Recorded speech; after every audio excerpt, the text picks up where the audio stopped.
Hello and welcome to State of the Union. I'm Stefan Grobe in Brussels. For weeks now, Europe is anxiously looking at its number one economic powerhouse, Germany. To be more precise, at the country's ailing car manufacturers, some of Germany's industrial pillars. A serious car crisis in the Federal Republic, triggered by a quasi-collapse of the electrical vehicle market, could have severe consequences elsewhere in the EU.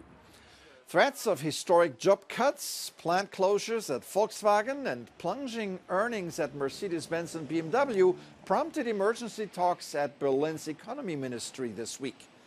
But given strained federal finances and fights with China over tariffs, the government's toolbox is rather empty.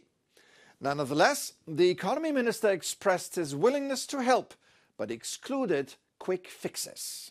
Alle haben gesagt, Planbarkeit ist das Wichtigste. Und zwar langfristige Planbarkeit, keine Strohfeuer. Weil sie nur den Effekt haben, dass kurzfristig der Markt noch einmal hochgepumpt wird und danach möglicherweise wieder zusammensackt.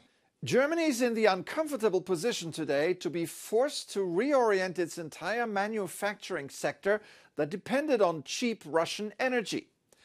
I can already hear Ukraine's President Zelenski shouting, "I told you so." Zelenski was at the United Nations this week to drum up support for what he called his victory plan. He also reacted to pleas from the European far left and far right to negotiate with Russia. We know some in the world want to talk to Putin. We know it, to meet, to talk, to speak. But what could they possibly hear from him?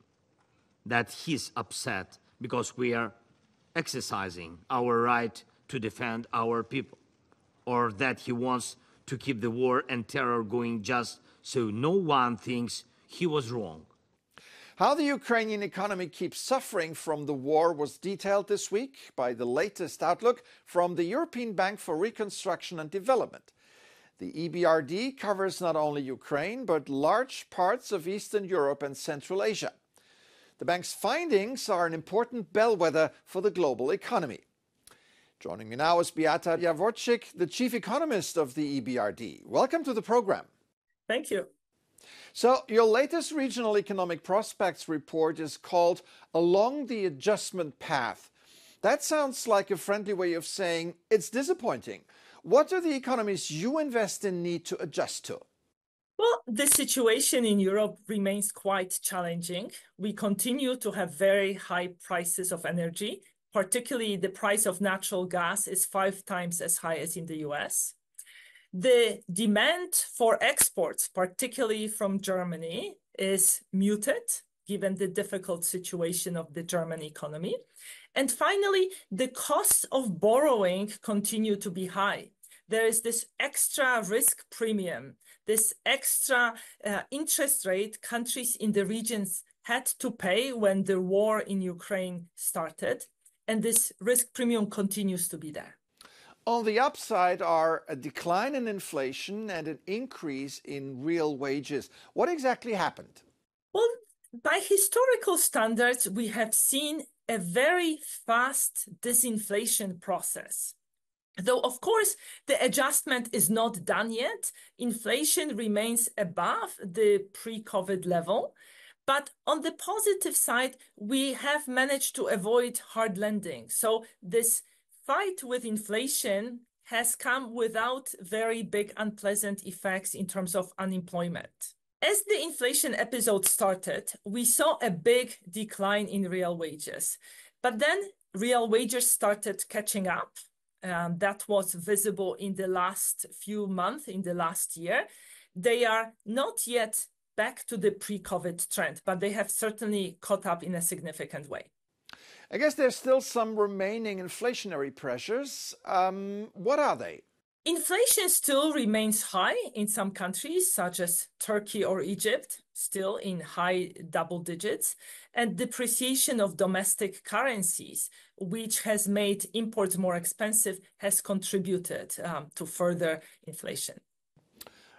One country that is still in the spotlight is, of course, Ukraine. How are they coping with the ongoing war economically? Well, despite the war, early this year, so in the first quarter, Ukrainian economy managed to grow very fast. The Black Sea corridor allowed Ukraine to export grain as well as metals and ores. But then this heavy bombing and destruction of electricity infrastructure happened, and that made the situation very difficult. There are rolling blackouts, there are shortages of electricity. The country is importing electricity from Europe, but it comes at a higher cost, and that's weighing down on the economy. All right, Beata Jaworczyk, Chief Economist of the European Bank for Reconstruction and Development. Thank you for your insights today. Thank you, Stefan. Before we finish, let's go to Portugal, a country severely hit by massive wildfires recently. Such a catastrophe leads many people to pray for God's protection. At the Fatima Shrine in central Portugal, an estimated crowd of 180,000 motorbikers gathered for the traditional pilgrimage of the blessings of helmets. A parade carried the statue of Our Lady of Fatima to the Basilica of the Holy Trinity, followed by Mass, where the helmets were blessed. The annual pilgrimage is organized by various motorcycle groups from around Europe. They come to the famous pilgrimage sites to ask for the Lord's protection for their trips, as a church official explained.